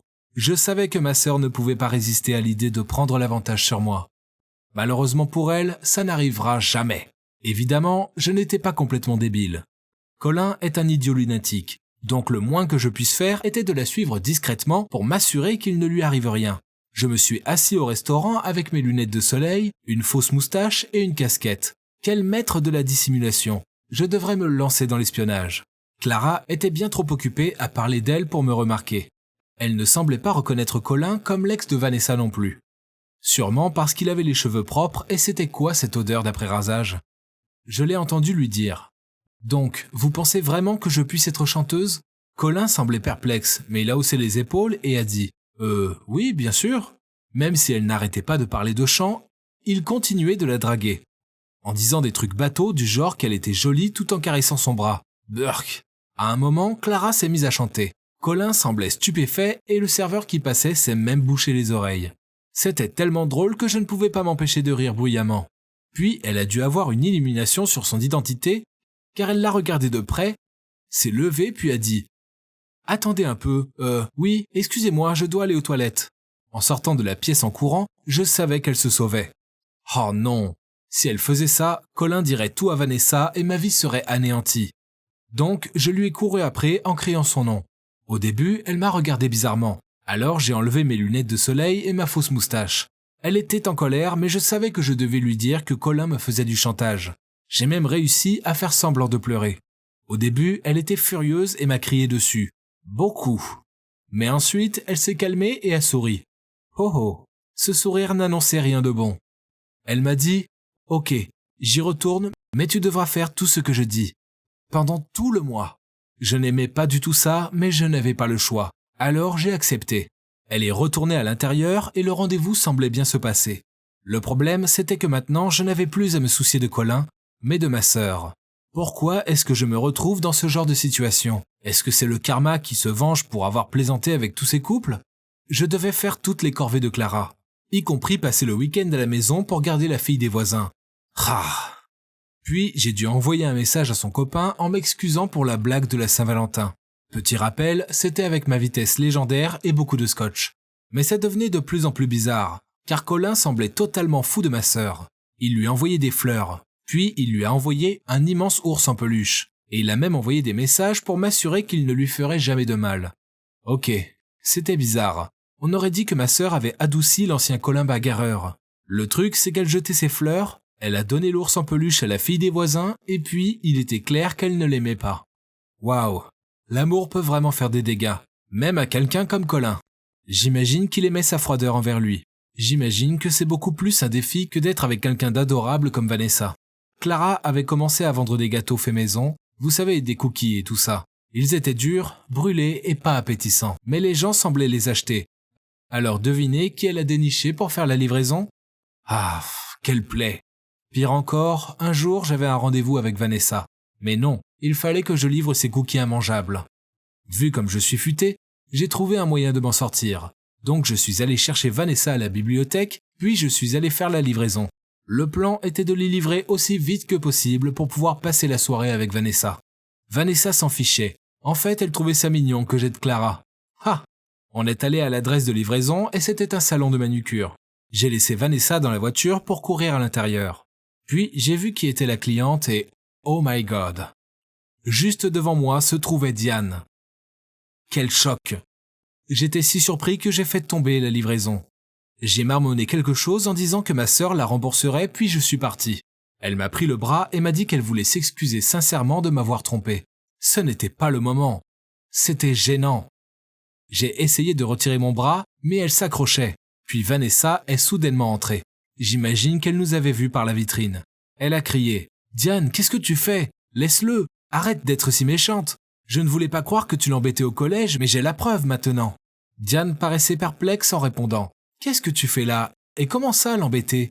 Elle se criait dessus sans comprendre pendant un moment jusqu'à ce que Diane lâche. « C'est mon ex !» Et voilà que deux femmes en colère me regardaient en attendant une explication. Ce serait le moment idéal pour se faire enlever par un alien. Mais je n'ai pas eu cette chance. J'avais des choses à expliquer, alors on est allé dans le café d'à côté et j'ai avoué que Diane était bien mon ex. Mais je l'avais seulement su après être sorti avec Vanessa. Donc j'avais menti car je ne savais pas comment gérer cette situation gênante. Je les ai suppliés de me pardonner. J'avais si peur que je ne quittais pas les yeux de la table. Mais ensuite, j'ai entendu des rires. Diane s'est mise à rigoler. C'est la chose la plus stupide que j'ai entendue. Oh là là, Maxime. Vanessa a ajouté. D'accord, ça fait sens puisque c'est aussi lui qui a trouvé le plan ridicule de rompre avec mon ex en faisant semblant d'être moche. Il a vraiment un talent particulier pour résoudre les problèmes. Ok, donc je ne pensais pas du tout qu'elle trouverait ça drôle. Mais au moins, elle ne m'en voulait pas. Au final, j'ai eu les excuses de Diane et tout va bien maintenant. Je peux sortir avec Vanessa librement aussi. Il se trouve que la vie est beaucoup plus simple quand on ne s'enfonce pas dans des mensonges. Quant à Colin, eh bien, il n'embête plus Vanessa, car il court toujours après ma sœur. Je pense qu'il peut avoir sa chance avec elle, car elle a rompu avec son copain, car cet imbécile lui posait tout le temps des lapins pour sortir avec ses amis. Même si j'ai vu une facette différente de Colin, je ne sais pas comment je me sentirais si c'était mon beau-frère un jour. Ah, mais oui, je reste avec ma copine, donc tout se termine bien. Quant aux blagues, je ne peux pas prendre... Salut les amis, je m'appelle Stéphanie. J'ai une question pour vous. Promettez d'être honnête, hein? Avez-vous déjà eu un coup de cœur pour l'un de vos profs? Si oui, j'imagine que mon histoire vous semblera familière. Je vais vous parler de mon super petit copain, Joseph. J'ai fait tellement d'efforts pour le conquérir. Mais croyez-moi, il en valait vraiment la peine. Alors, tout a commencé l'an dernier, quand j'étais en 2e année, en art du spectacle. Quant aux mecs de mon âge, bof, quel ennui. Je ne leur prêtais pas beaucoup d'attention, car ils étaient immatures, et honnêtement, ils étaient pénibles. À choisir entre sortir avec un abruti immature ou être célibataire pour toujours, il n'y avait aucun doute. Un jour, j'étais chez ma meilleure amie Sandra. On est amis depuis toujours. Et même si on est dans des facs différentes, on se voit toujours beaucoup. Pendant qu'on mangeait les délicieux burgers préparés par Sandra, on parlait de la fac, des fringues, des mecs. Vous voyez, ce genre de truc. Puis Sandra m'a dit qu'il y avait un nouveau prof dans sa fac. Il s'appelait Joseph. Elle le décrivait comme étant super canon, grand, intelligent, sportif. Et il avait une moto. Ça semblait trop beau pour être vrai. Alors je me suis dit qu'il devait y avoir un truc. Peut-être qu'il avait plein d'acné, ou qu'il avait une femme et 3 enfants. Il n'a pas d'acné, il n'est pas marié, et voilà à quoi il ressemble. Elle me montra son téléphone. C'était la photo d'un mec super canon. Je lui ai pris le téléphone des mains pour faire défiler les photos de sa page. Mon Dieu, ce mec était si beau. Mais si je ne le rencontrais jamais, je savais qu'il devait m'appartenir. Il me fallait un plan. Alors j'ai supplié Sandra de m'aider. Elle pensait que j'étais folle. Mais bon, c'était ma meilleure amie depuis toujours. Alors, elle savait que j'étais déterminée. Je venais discrètement en cours avec elle. Un cours d'économie. Ennuyeux. Mais regardez Joseph, en valait la peine. Et sa voix était si belle. Je savais que je ne pouvais pas juste rester assise. Il fallait que Joseph me remarque. Après le cours, je suis allée vers lui. J'ai jeté mes cheveux en arrière et avec ma voix la plus douce, j'ai dit « C'était un bon cours, mais il y a quelques points que je n'ai pas trop compris. Vous pourriez m'aider ?» Il avait l'air un peu surpris, mais il a accepté. J'ai inventé quelques questions sur le cours et il a balancé des réponses que je n'ai pas comprises. Je savais que je devais faire mieux que ça pour attirer son attention. Alors j'ai continué à m'immiscer dans le cours. Une fois, j'ai fait semblant de tomber de ma chaise et de m'évanouir. J'avais même tapoté de la poudre blanche sous mes yeux avant le cours pour avoir l'air encore plus épuisée. J'espérais qu'il court vers moi et me porte à l'infirmerie. Mais non, un mec stupide l'avait devancé. Pire encore, cette andouille était si maladroit qu'en me portant dans le couloir, mon bras a cogné contre la porte. Aïe, je me mordais la lèvre et gardais les yeux fermés. Mince, j'avais un plan génial qui s'est fini en catastrophe. J'ai ouvert les yeux juste à temps pour voir que l'infirmière venait vers moi avec une énorme seringue. J'ai crié. J'ai sauté du lit et lui ai dit que je me sentais beaucoup mieux maintenant. Malgré l'échec de mon plan de faire semblant d'être malade, j'ai tout de suite eu une nouvelle idée. Un jour, j'ai fait exprès de crever ma roue de vélo, puis j'ai fait semblant d'être triste en marchant à côté pour l'amener au parking. Et j'ai demandé à Joseph de me déposer. Il a secoué la tête en disant qu'il n'avait pas le temps, puis il est parti sur sa moto. Je suis restée bouche bée. Pire encore, il fallait que je traîne mon vélo jusqu'à chez moi.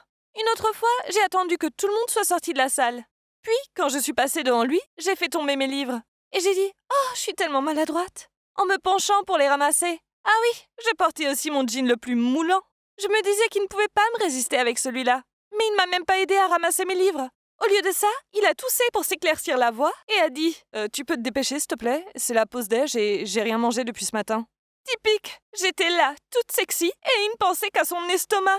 Je n'allais pas abandonner si vite. Je n'avais pas assisté à tous ces cours ennuyeux d'économie pour rien. Alors, grâce à mon enquête sur ses réseaux sociaux, je savais que l'anniversaire de Joseph approchait. Le jour de son anniversaire, j'avais cours avec lui. Si c'est pas le destin.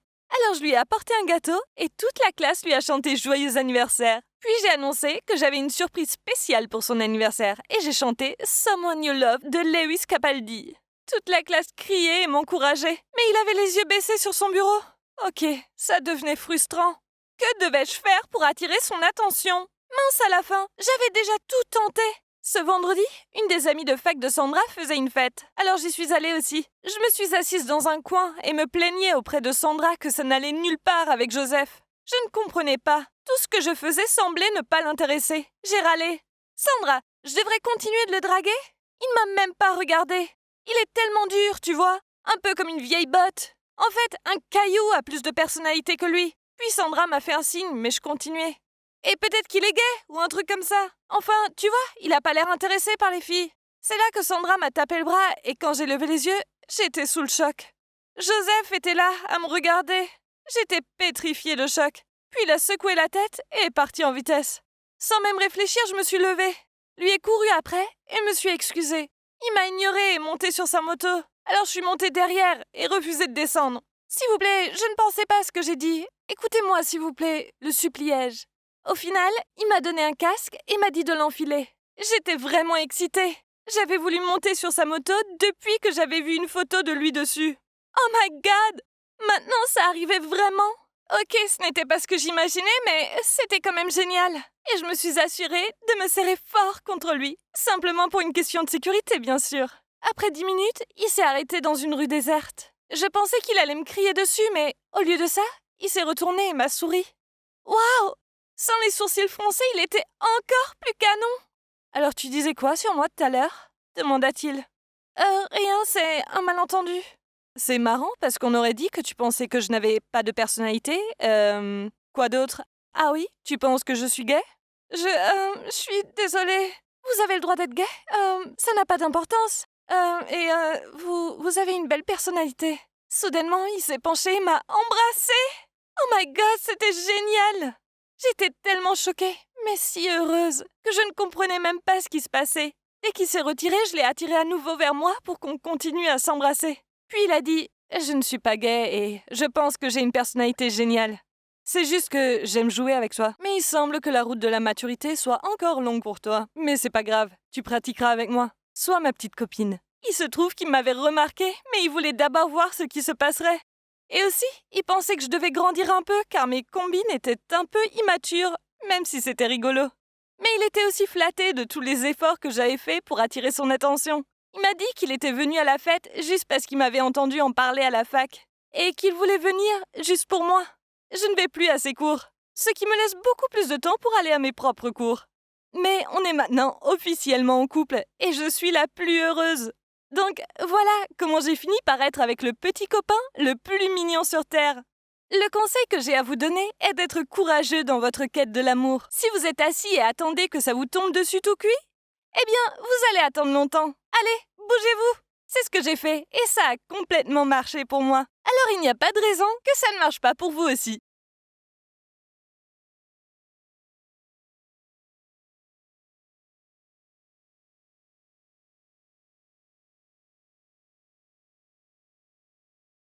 Salut, je m'appelle Quentin et quelque chose de vraiment effrayant m'est arrivé, alors je vais vous le raconter.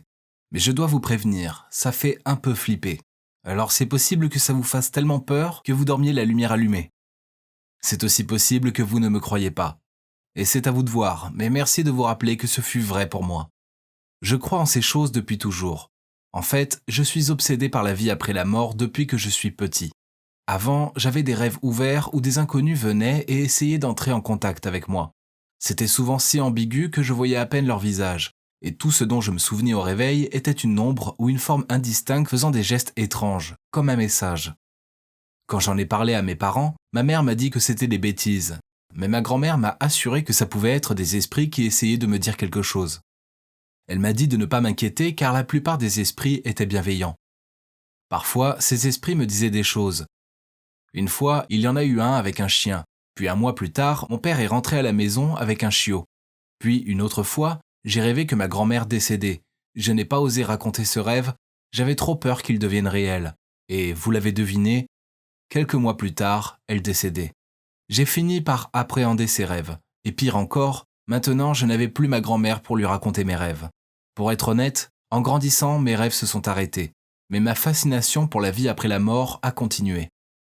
Je savais qu'il ne fallait pas plaisanter avec ce genre de choses, car cela n'apportait rien de bon, selon ma grand-mère. Mais ensuite, j'ai commencé à sortir avec Jennifer, et je voulais vraiment lui montrer cette partie du monde. Alors j'ai acheté une planche Ouija sur Amazon. Enfin, c'est une planche plate avec des lettres et des chiffres qui s'utilisent comme porte vers le monde des esprits. Je connaissais les règles. Ne jamais faire ça chez soi, car c'était s'attirer des ennuis. Je ne voulais surtout pas réveiller un poltergeist ou autre chez moi. Et aussi, ne jamais demander à un esprit de se montrer. Alors, le plan était de s'infiltrer dans la vieille maison de mon quartier qui venait d'être vendue et était vide pour l'instant. J'ai parlé de mon plan à Jennifer. Elle n'avait jamais rien fait de tel, et même si elle était sceptique, elle était aussi excitée. C'est ce qui me plaisait chez elle. Elle est si courageuse et aventureuse. On s'est retrouvés dans la cour de la maison à 3 heures du matin comme prévu, et on était tous les deux déterminés à essayer d'entrer à l'intérieur. Oui, je sais, ça sent le roussi. Mais on ne voulait pas saccager la maison ou autre, on voulait juste un endroit désert pour tester la planche. D'abord, on a créé une atmosphère en allumant des bougies, de l'encens et on a fait brûler de la sauge. Avant de commencer, j'ai pris la main de Jennifer et je lui ai dit tout haut « S'il te plaît, ne réveille pas les forces démoniaques ». Puis j'ai mis une pièce en argent sur la planche pour éloigner les mauvais esprits. Puis on a tous les deux mis notre index sur la planchette qui sert à désigner et en prenant une grande aspiration, j'ai appelé dans la pénombre. « Il y a quelqu'un ? Si des esprits viennent ici, parlez-nous s'il vous plaît. » Rien. Même pas un brin de vent. Jennifer a rigolé et ça m'a embêté. J'imagine qu'elle voyait sur mon visage que ça m'énervait. Alors elle a souri en disant « Désolé, réessayons. » Puis elle a remis son doigt. Puis j'ai dit « S'il y a quelqu'un ici, on aimerait entrer en contact. » J'avais des frissons pile à ce moment-là, et le vent a commencé à se lever. Le calme était rompu et la pénombre semblait se déplacer. Excité, je criais « Il y a quelqu'un ici ?» Puis c'est devenu vraiment dingue, comme une scène de film avec de la poussière qui tournoie autour de nous. La planchette a commencé à bouger lentement. Jennifer m'a regardé et a dit « Qu'est-ce que tu fais ?»« Ce n'est pas moi, promis !» répondis-je. Je l'ai regardé et au moment où nos regards se sont croisés, on savait que la planchette bougeait toute seule. J'ai continué de demander « Combien d'esprits y a-t-il ici ?» Après 1 minute de silence, La planchette a bougé sur le 1. Ça devenait intéressant. Es-tu un bon esprit? Ça bougeait plus vite. D-E-V-I-N-E. Ok, j'ai donc pris ça pour un oui. Et j'ai continué à poser des questions sur des choses simples. Puis-je connaître ton nom? Puis la réponse était C-O-M-M-E-E-L-L-E. À ce moment-là, je voyais Jennifer paniquer. C'était assez effrayant car je n'avais pas dit son nom une seule fois.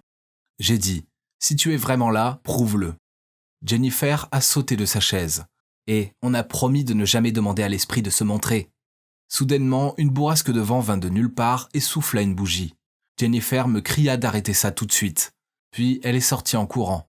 J'ai rapidement dit à l'esprit « Ravi de te connaître, mais on doit y aller. Au revoir », tout en poussant la planchette sur le symbole « Au revoir » de la planche. Puis j'ai pris mes affaires et suis parti après Jennifer pour voir si elle allait bien. Elle était totalement paniquée et m'a dit qu'elle ne ferait plus jamais ça. Le problème était que je n'arrêtais pas de penser à l'esprit. Les nouveaux propriétaires emménageraient bientôt, donc je n'avais pas beaucoup de chance d'y retourner. Alors, une semaine plus tard, de nouveau à 3h du matin, j'ai convaincu mes amis casse-cou Alban et Michel de m'y retrouver. J'ai mis la planchette et on a commencé. J'ai posé quelques questions et au début rien ne se passait. Puis, après un moment, la planche n'arrêtait pas de pointer vers des lettres qui ne faisaient pas sens. Je pensais en fait qu'ils me faisaient une blague. Ils en ont vite eu marre et pensaient que c'était juste mon imagination. Ennuyé, Alban est parti aux toilettes et j'ai continué avec Michel. Je croyais à mon expérience précédente, alors je persistais à demander « Sais-tu qui est aux toilettes maintenant ?» Mais la planche continuait de donner des chiffres au hasard.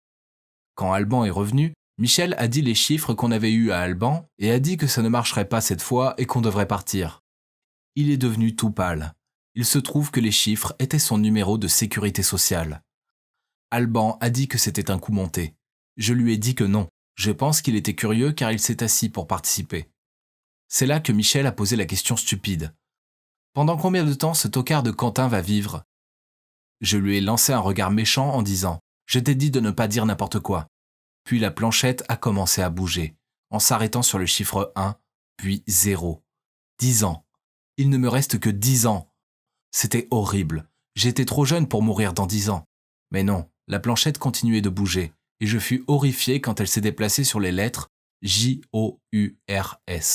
« Arrêtez les gars, c'est pas drôle », criai-je. Ils me regardaient à la fois choqués et effrayés. Ok, j'étais quasiment sûr qu'ils ne l'avaient pas déplacé. Ils m'ont supplié d'arrêter le jeu et de rentrer, en me disant de ne plus jamais rejouer à ce jeu. Facile à dire. Ce n'est pas à eux qu'on a dit qu'ils allaient mourir dans 10 jours. Je n'arrêtais pas de penser à ce qu'il s'était passé. C'était horrible, et j'étais tellement stressé que j'ai mis des heures à m'endormir. Puis j'ai fini par m'endormir et j'ai fait un rêve ouvert.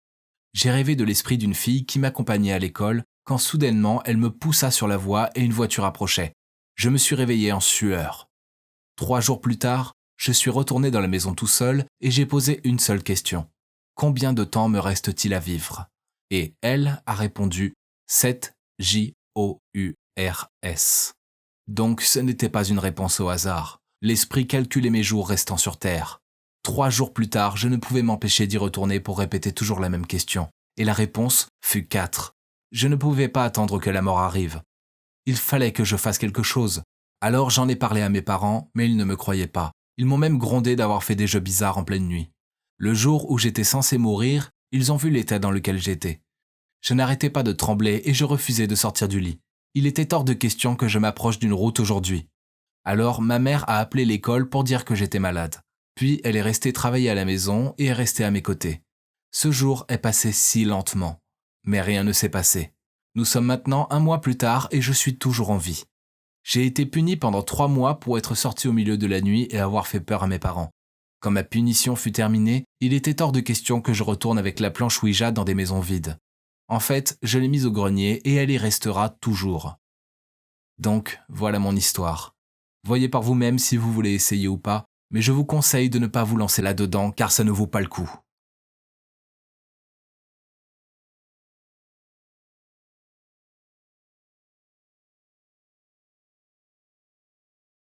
Je m'appelle Marie, j'ai 20 ans et j'ai grandi avec une mère très stricte et religieuse. Chaque dimanche à l'église, je faisais la même prière à Dieu. Seigneur, s'il vous plaît, aidez ma mère à devenir quelqu'un d'autre pour que sa vie soit plus facile et confortable. Je ne m'attendais pas du tout à ce que Dieu exauce mes prières, mais ensuite, quelque chose d'inattendu s'est produit.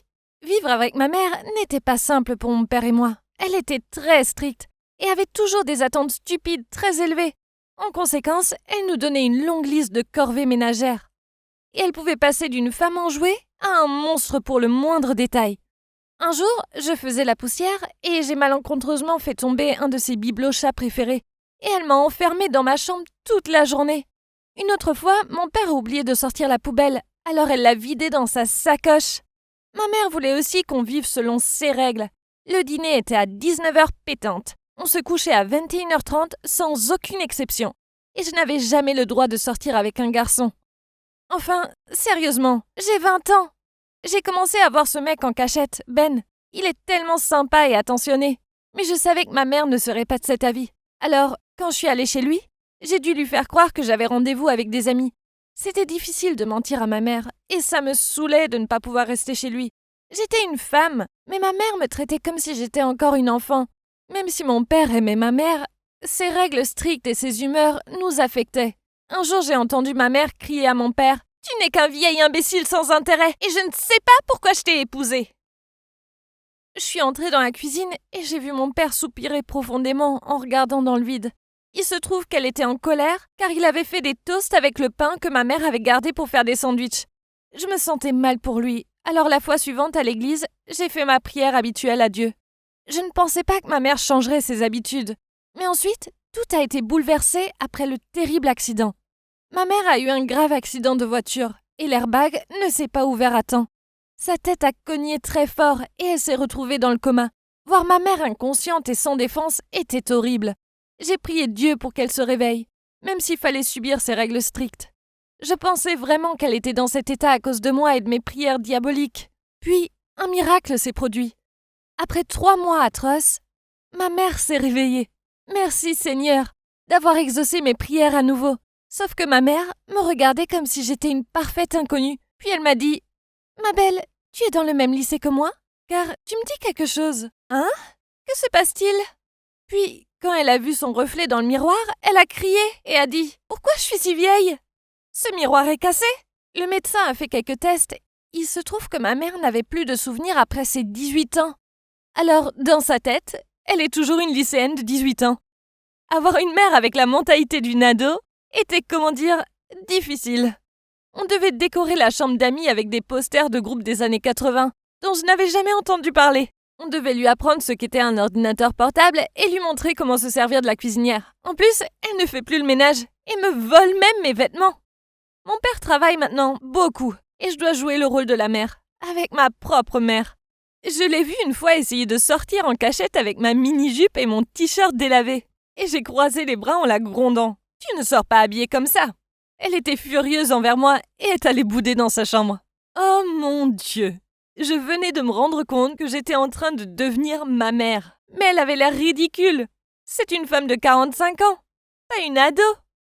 Mais après le choc soudain de ma mère agissant comme une personne totalement différente, je me suis mise à m'attacher à elle.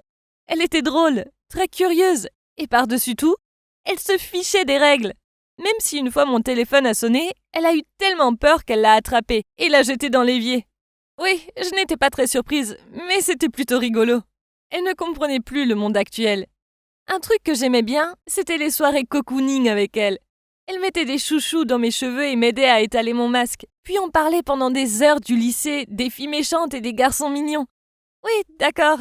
Parler de garçons avec ma mère était bizarre, mais c'était comme si ce n'était pas ma mère, mais complètement quelqu'un d'autre. Puis elle m'a demandé si j'avais un copain, et j'ai acquiescé sans hésiter.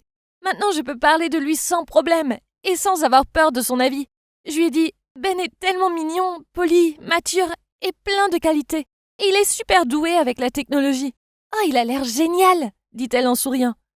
Tu pourrais l'inviter pour qu'il me montre ce truc face à book ou quoi sur l'ordinateur ?»